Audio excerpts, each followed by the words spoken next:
Ram Giri. Hello, Lilou. How are you? Very good. It's good to Good to be see doing you. this session with you, this second session of the Open Heart series that I believe is Yeah. essential, and I was very excited, and a lot has happened in the first previous session. So for anybody Well, watching this video, I encourage you to see the other one where you yeah. really taught me and taught people how to Katie's Baron Katie's the work, you know, to go into some limiting beliefs, or how would you call it, some of the Stressful beliefs, just as a stressful general beliefs. term, we use the word stressful, which sort of covers everything that feels like suffering, Mm. uncomfortable, And you said that uncomfortable the thoughts. mother, our relationship with our mother was one of our main ones to really look at and to free ourselves. It is the deepest relationship we have in life, and father is number two. And you can't divorce them. It's, they're with you, and you either make it work or you'll have to live with some discomfort about it. And the good part is that we can make it work. It doesn't matter how bad or old problems are. We can make it work because it only takes one person to change a relationship and to make it a lot better. Mm. So everyone watching us, this is the message I'd like you to understand, is when you have a relationship that hasn't worked for you maybe in decades, you can turn this around. All it takes is your willingness and the right skill and perhaps a little guidance. So you can make that happen. You can clear any type of relationship that is not working for you. That's a good news. So, Lilou, I would love to hear what happened with you or for you since our session yesterday. Well, since our session yesterday, since I'm in France right now, I saw my dad, which is another Yeah, pretty, vivid and quite stressful sometimes situation, or character in my life. So um, I did the work beforehand. I did the worksheet that we referred to last time. I huh? did it with my dad, and I Yeah. met And him. what thoughts can you share with us briefly? What thoughts you worked on? What were your stressful thoughts about him? Yeah.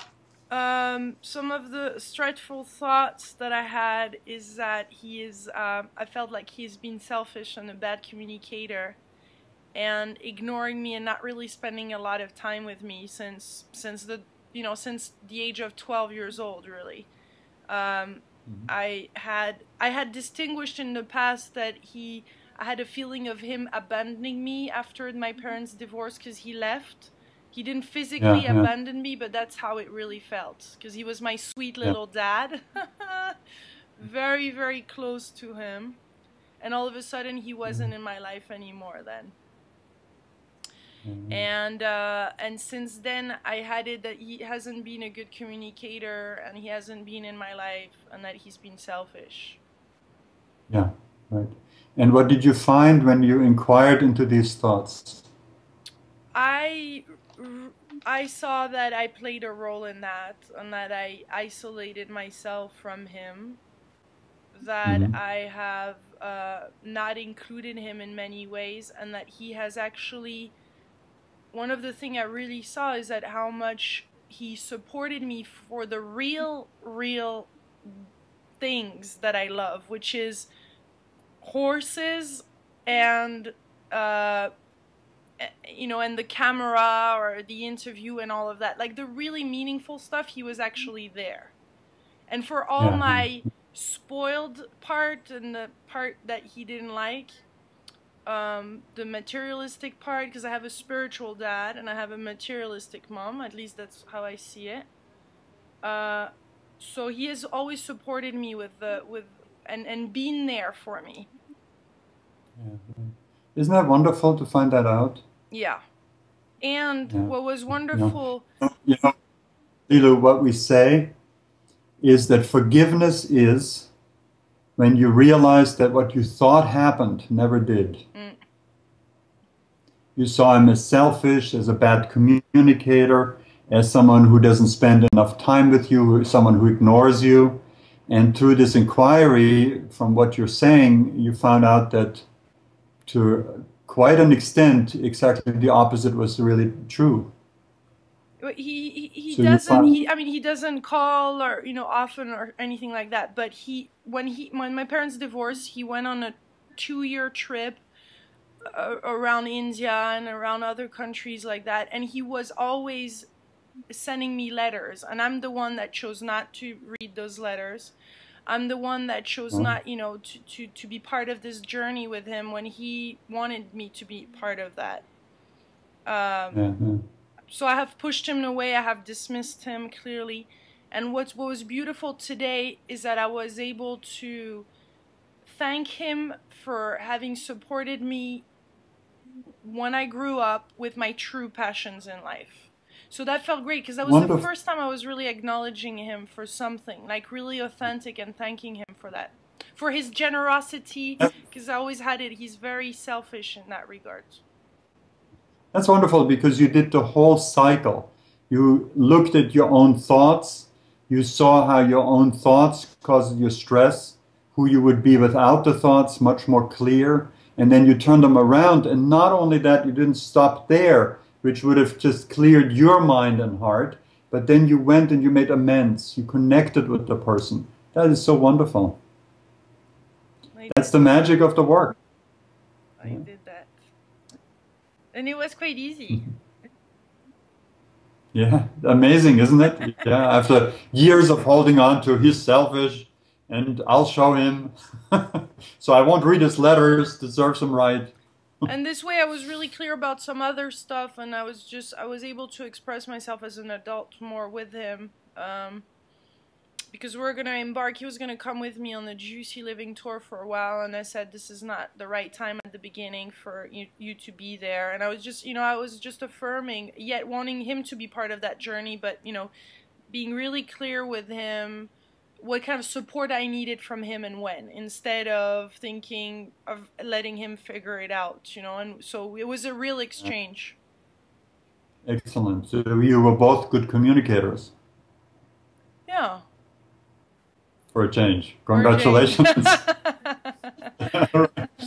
But you know, once you find that, then you can continue it. There's no need to go back to the old model. That didn't work. Of blaming him, he's a bad communicator, and then you not communicating with him. So, you know, that's how this is permanent. When you find these truths, when you take yourself to a greater openness and a greater truth, that's permanent. You don't have to go back. So that felt good. And right now I feel, because the past 2 days, you know, I mean, we did just this second session in 2 days, so I feel very, like, tender, and something has, you know, is shifting and is opening. Yeah, right. So I would think the best thing for us to do today then would be just to support you with some heart sourcing. And heart sourcing, of course, is wonderful, especially in a space where you are right now, where you need some self-nurturance and find your own strength, find your own bearings, slow down a little bit, you know, get with yourself in the best way possible. And, you know, heart sourcing takes us to the secret of secrets, which is that all the love and peace and happiness, everything that we really truly strive for with everything else we do, the essence of that, the incredible reservoir of that, is inside of our hearts, inside of every human heart. And we look for it everywhere else but there. Now, we've done this for thousands of years on this planet, and then we've fought with other people to get them to be just the way we wanted it so we could have some peace and all that kind of stuff. But where we can find it, and where all the love and happiness and peace that anyone has ever experienced since the beginning of mankind, where it has arisen from, is the heart. So let's just go, and if you just sit comfortably, and everyone watching us, let's just have a really good 10-15 minutes, we'll see how long it goes, of nurturing yourself and becoming still. And I just invite you to sit very comfortably and close your eyes and feel your body sitting where you are or lying down. Feel the weight of your body, how it's pressing down into the surface you're on. Just feel that, really become present to yourself. And feel how the surface you're on supports you and how it's stable and secure. And feel that. Feel that security, that stability. And notice your breath, how it flows in and out, how life is breathing you. And let yourself be breathed like that.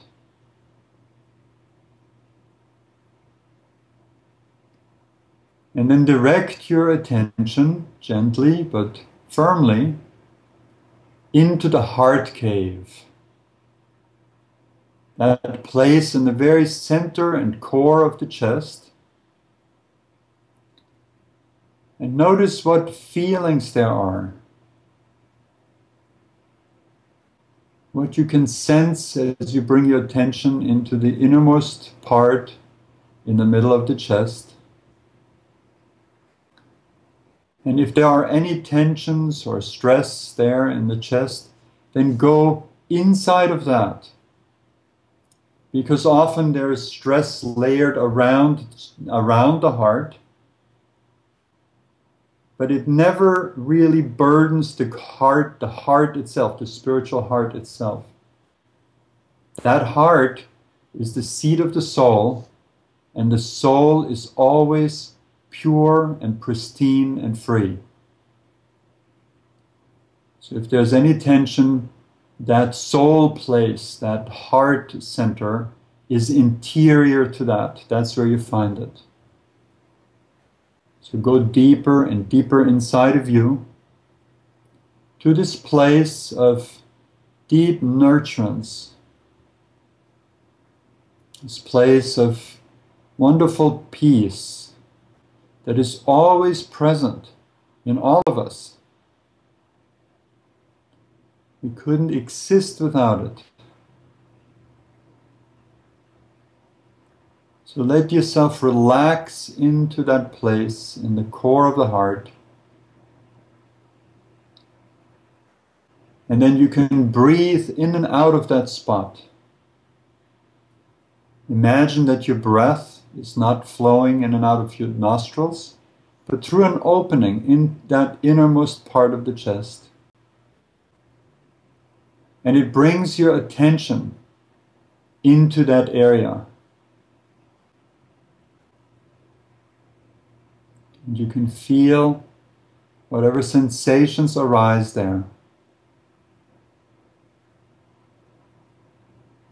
And that essence of the heart can be felt in many different ways. As peace, as a gentle nurturing, as an abundance sometimes, or a place empty of all stress, just free, clear, neutral. Or it can come to you as the essence of love. This wonderful feeling, this in India we call it bhava, this essence, this nectar of unconditional love. So in whatever way this heart center is being felt by you now, let yourself go into that more deeply. Breathe into that space. And as you're aware of the sensation, the essence that arises from the heart, drink that essence, which simply means experience it. Let yourself have it.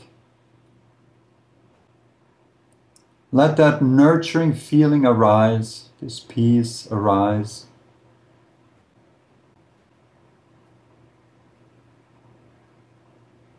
And let it flow from the heart, let it fill the heart more and more deeply, and then flow from there like an overflow, the abundance of the heart. Let it flow into every part of your being, into your mind.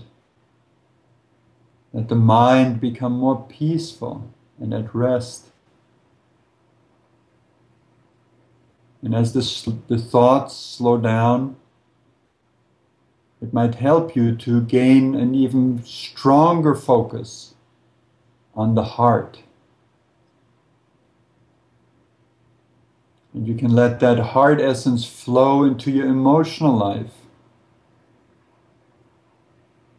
And let that peace that comes from there replace all other feelings and emotions that may be a little more disturbing. Just let them be washed away by this peace that emerges from the very core of you.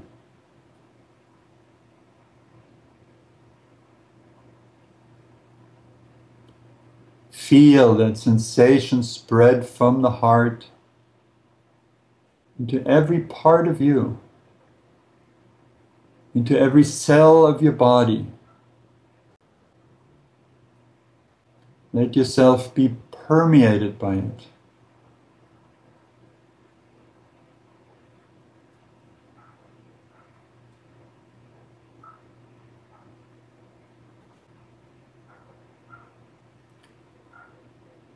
There is the gift of true and unlimited abundance right inside of you. And you can nurture yourself from that source at any time when you remember to do so.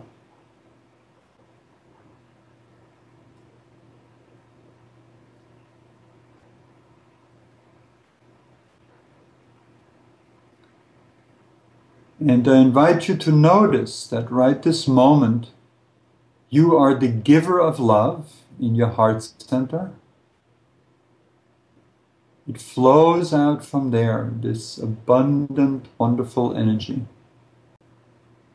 And you're also at the same time the receiver of love in the rest of your being, your body, your mind, your emotions.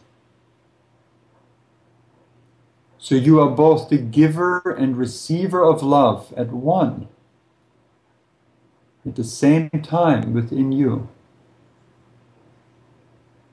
And just notice how that makes loving completely safe. And you can take this process of experiencing or discovering love within you deeper and deeper and deeper and deeper. There's no end to the depth and fullness of love inside of you.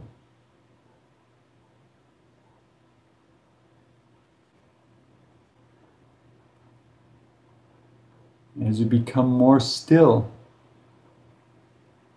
and more open and receptive to that love, it can transform you in powerful and lasting ways. You're truly drinking from the source within you. And that source has been called the place in us where we are one with God. Whatever this word God means to you. One with the flow of the universe, the grace that surrounds us. It all arises from the heart. And it manifests in this world from our heart by first filling us more and more with this wonderful essence. And then as we are being filled, it communicates itself to the people around us. But we cannot give what we don't have, so our first job is to fill ourselves as completely as possible. with this love that arises spontaneously from the center of our being.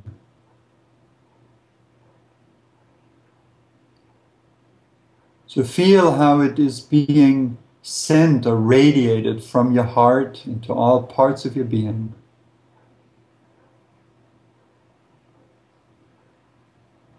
And as you feel filled with it, you can radiate it to the people you love. All the people that are so dear to you.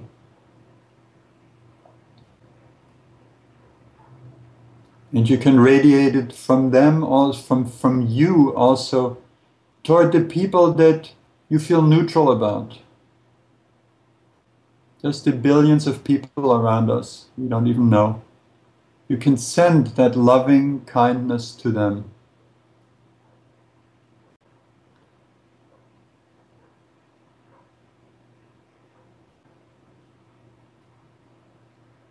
And you can also send it to the people that are difficult for you, especially for them. You can radiate it to them.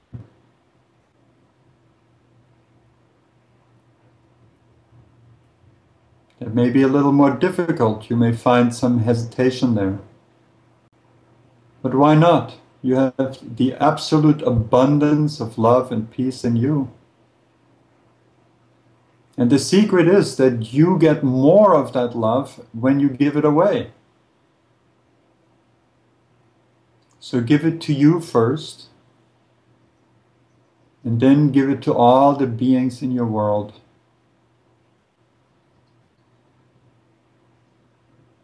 And as you, Lilou, have just discovered with your dad, it is so wonderful to be able to share the essence of your heart with someone to whom your heart may have been closed to a certain extent for a while. My guru said, the worst punishment is to throw someone out of your heart. It hurts us. And we can overcome this pain of a closed heart by opening our hearts from the inside out and sharing freely with the people around us, this essence in us.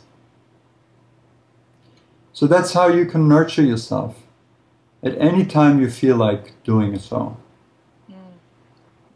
I often talk to people, what do you do when you're stuck in a traffic jam or waiting on your telephone for someone to pick up?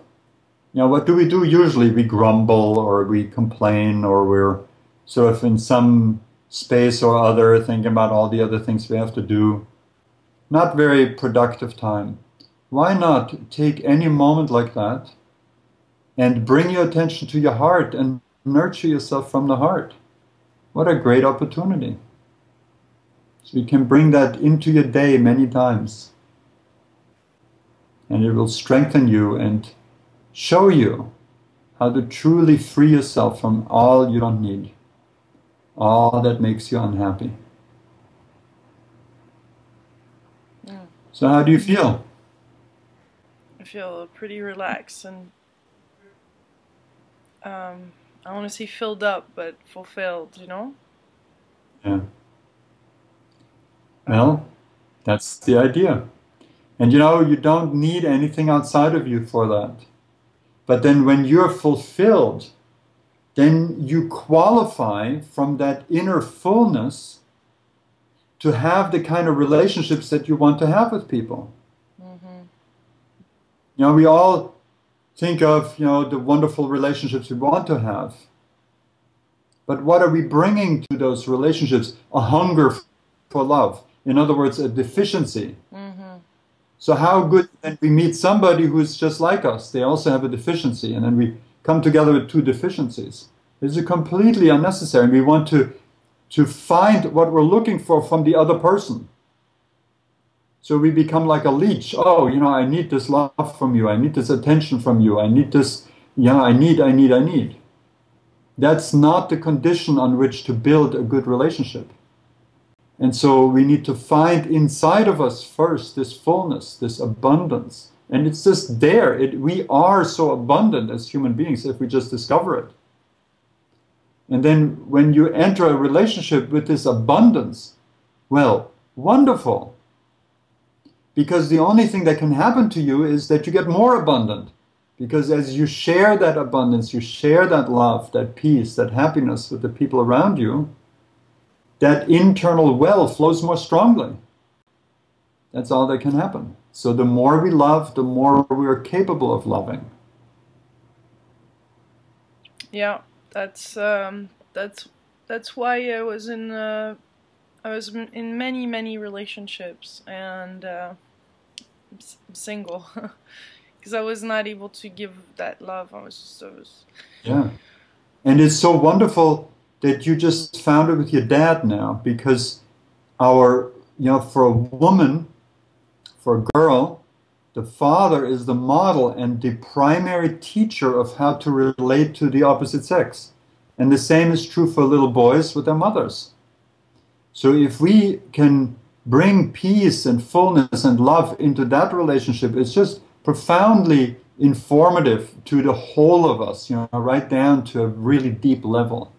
And if that doesn't work for somebody in that relationship, you can do it in other relationships too. But the relationships with our parents are very powerful. And so I love that you had this great experience with your dad. And we'll just see over time how that now can translate into other relationships with men or with humanity in general. And of course, also, first of all, in the relationship with you. Because as you just cleared up something with your dad, and also with your mom with our work yesterday, then what happens is your heart can open more. Your heart can open more. And so you immediately can fill yourself more easily from that inner source. The more tense we are, the more complaints we have about people around us, the more tight we are inside of us and cannot really feed ourselves from that inner source. So we had it the wrong way around. We were looking for love from outside, trying to grab it from other people, and then that well has to run dry. The right way is we can open to that well inside of us and then give from abundance, and then a relationship can grow and grow and grow and get deeper and better and more loving for a lifetime. Yeah, because otherwise it feels like it's been inauthentic relationship and men that were not. I mean, on many levels, it couldn't work. I was just going in the wrong direction. Yeah. So exactly. What's your take on the secret? So how to attract our life partner? You have any tricks? Well, if you want to meet your life partner, you want the absolute secret for that? Yes. Okay, so you heard it here first, right? I should patent that, okay? Here's how you get to see you get to meet your absolute life partner. You go and you look in the mirror. That's it. You're it, honey. Okay, so that's stage number one. Now, if you can love her, if you can love yourself, and I'm showing you how, the simple and powerful steps of how. Feed yourself from the source in the heart and free yourself of the stressful thoughts and emotions that block the heart.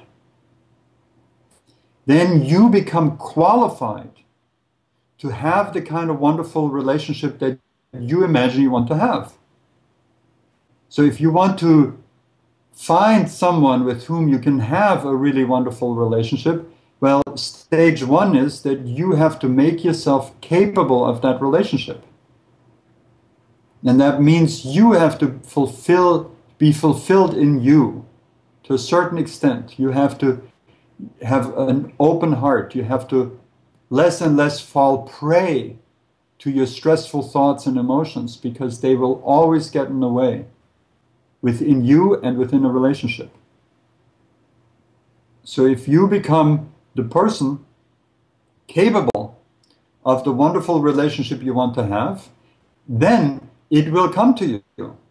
You don't even have to start looking for it.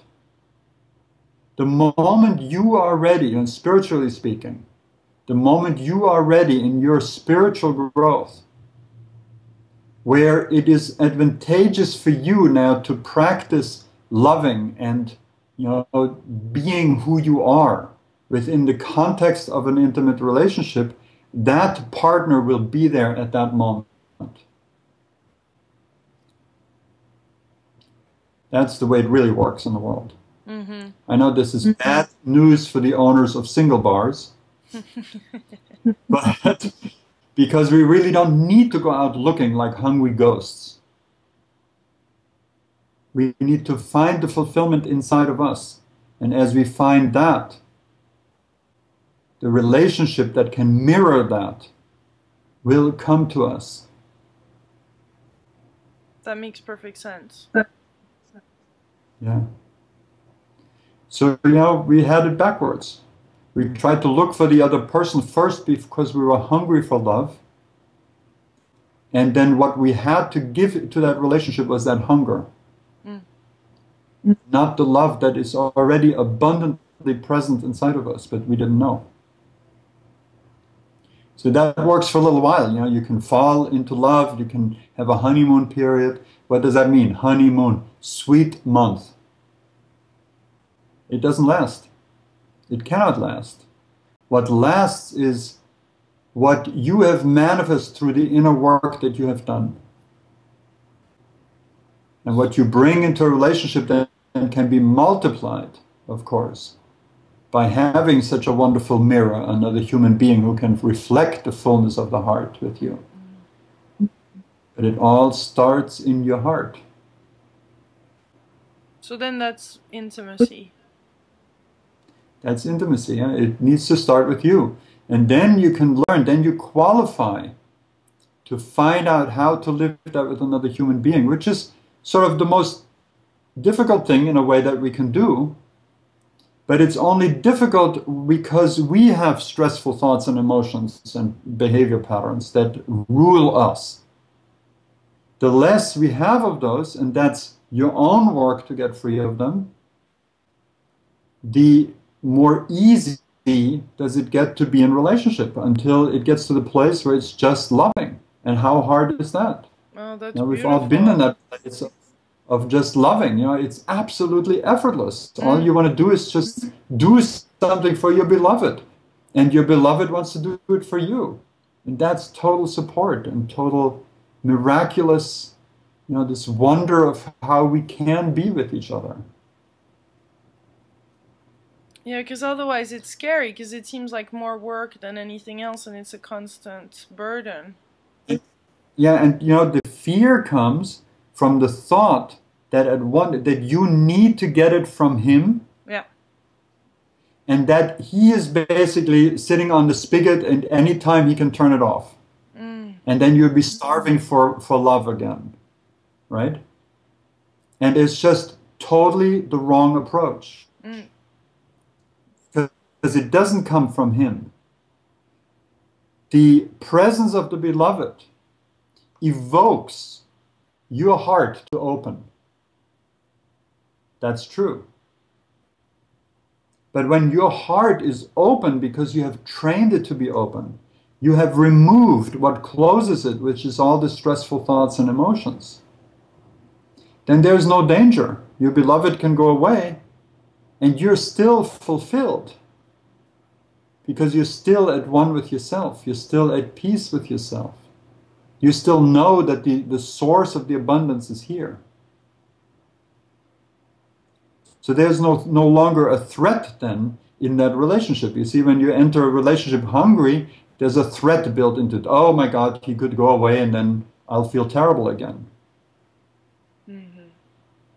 So immediately there's an element of fear in the relationship.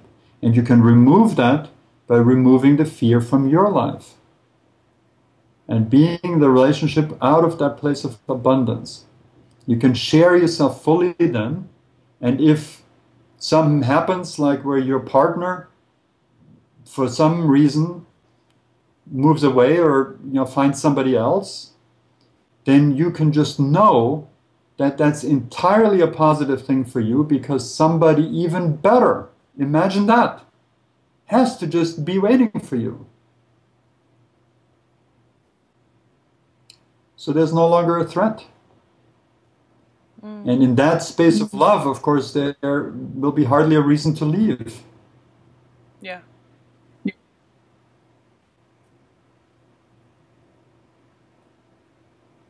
awesome. We're So, awesome beings.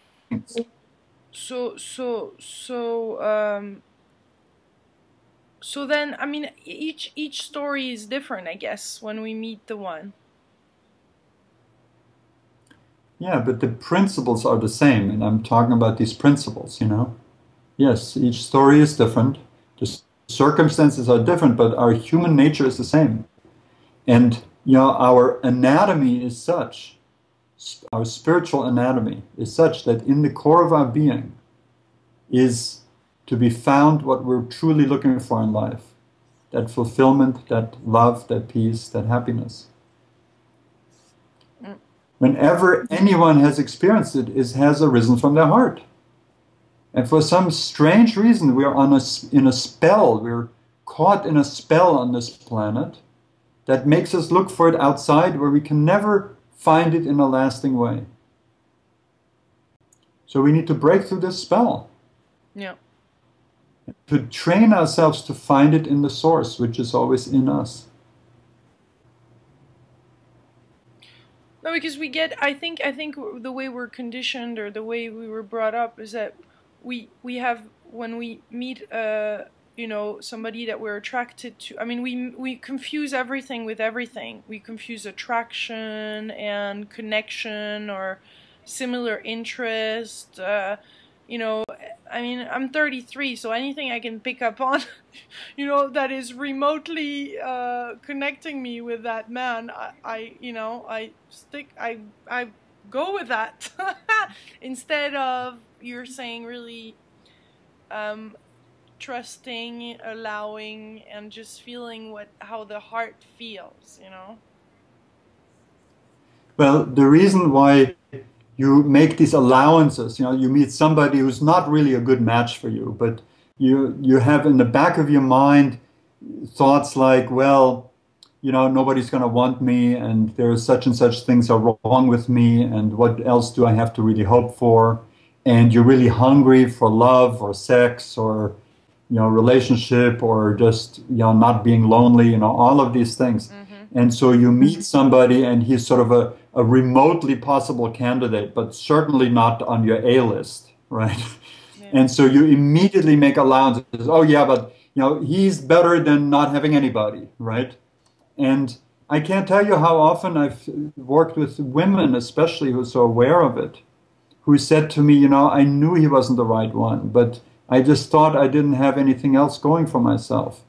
Or women who say, you know, something happened on the day of the wedding, and I just knew it was the wrong thing. And then I meet them often 20, 30 years later, after they've grown the children, and they're deeply unhappy because now the children have left, and then they're left with this person that is really not a good match for them.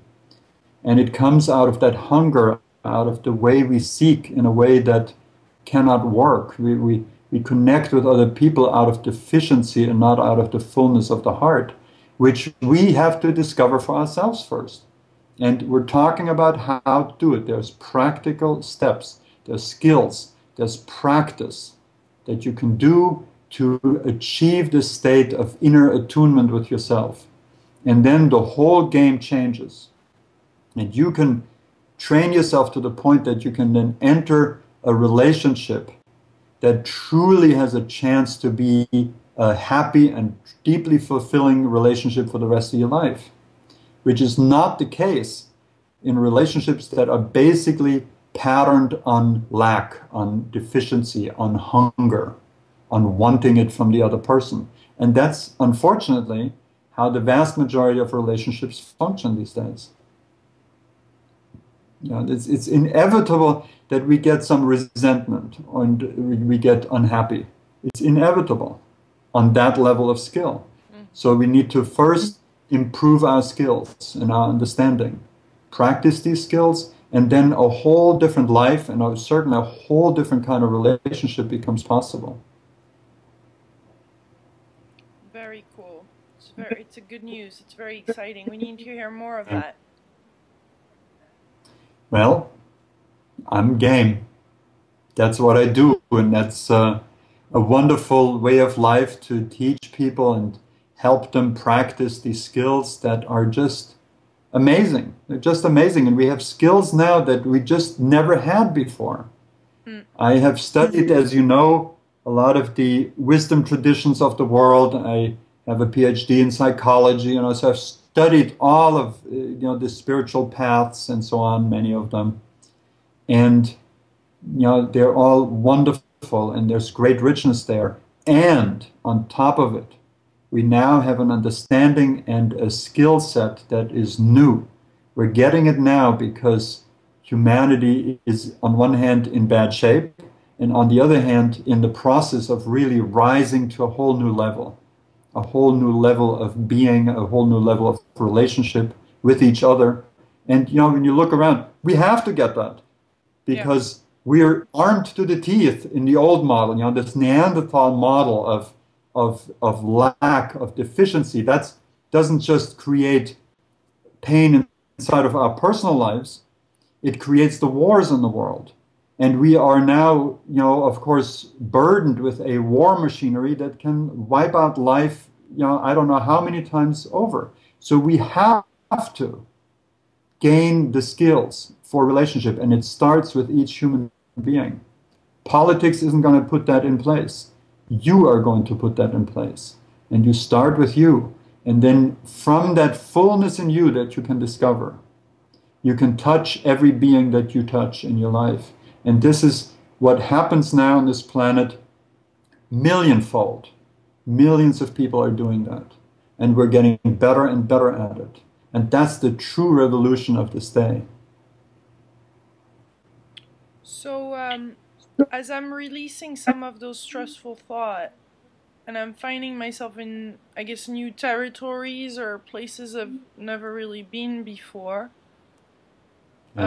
you're suggesting to then, right there in that moment when I feel like that, as pretty much at the beginning of this session I felt, to do a heart sourcing and or to just recreate new patterns. I mean, do you just work on the heart and the opening of the heart then, or do you actually replace it with something else? Yes, the heart stands on its own. This is the source of the soul. So you can do that at any moment. It's like we talk so much about coming into the now. And of course, that is absolutely essential. That's sort of the first step. We bring our attention into the now. You can do that at any moment in your life when you remember, because you are already always in the now. And so then when we're in the now, then what do we do with that? We go into the heart. We fill ourselves from the heart. We love. Why not? It's there. It's waiting for us. But love, you see, never forces itself. So it waits inside of us until we discover it. And then in the course of that work, or maybe even before, you will notice what stands in the way of the open heart, what are the obstructions to the heart. And these are basically only two things. Your stressful thoughts and your stressful emotions. So when you notice that your heart is blocked, that you're unhappy, that you're stressed, then you have these skills, the work of Byron Katie, to clear the mind of its stressful thoughts and achieve peace and clarity. And for the emotions, we have open attention. Eckhart Tolle calls it presence. Very, very much the same thing.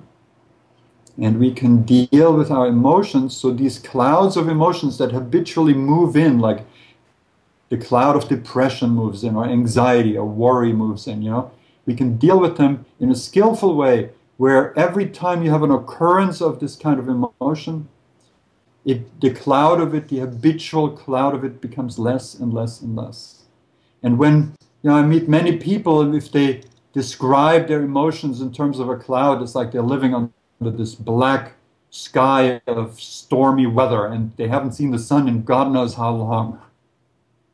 So we just work away at that, both through the level of thoughts and emotions. And after a while, it's like every once in a while a cloud will come, but most of the time the sky is clear. And when the sky is clear, of course, the sun and the heart can shine. And then as you go on, what happens is that these clouds of emotions, they become like these wispy little, fine little clouds that sometimes on a brilliant summer day, you see just a little bit of cloud way up high, and you see, oh yeah, that's this old feeling I used to have, this old depression I used to get. And you just cherish its coming, because then you can dissolve it even a little bit more. Until eventually the sky will be clear and we will no longer suffer from negative emotions. And our minds will be clear and we will be present and we can live in that space, and we will no longer fall back into this old habitual pain, into believing our stressful thoughts. So this is the pathway. Mm-hmm. We so can there's have the nothing goal. really to replace it with. We just have, then it creates presence and love to be there and just be there. What it needs to be replaced with is what you already are. Yeah. But haven't fully discovered yet, except in moments. Now, we've all had moments feeling wonderful. That's how it feels right now. That's who you are. I feel, I mean, this is going to maybe sound strange, but I feel like loving myself. I want to love myself. But I mean, I'm saying that from the heart. I'm saying that from the heart, like, hey. Yeah. That's it. Yeah. So there's nothing that needs to replace anything, right? No. Or you could say that self-love replaces the self-hate, the self-rejection, the self-doubt, the low self-esteem, all of that. That self-love is the cure. And not just for you. You see what I'm saying? Some people say, oh, yeah, well, but that's so selfish. No, it's not selfish, because from that self-love, you can bring love in the world. And it's How else are you like going to do the it? true nectar, or the true, you know, senses, the true fragrance, my true, you know, essence can come out and spread, really. And this self-love that you're talking about is the same thing as the love of God. In the older traditions, so in religious traditions, and we talk about the love of God, it's the same thing. So we're not talking about ego here. Ego is actually the lack of self-love. It's self-involvement in a sick way. Yeah. Self-love is clear, and it is the same thing as the love of God. I'm excited to have embarked on this adventure. Yeah, it is the very best way of life. Congratulations. Great to be on this trip with you. And this is session 2. And we're doing a series. It's like, so wow. we'll see where it leads us. Yeah. Magnificent. Yeah. Thank you. You're so welcome.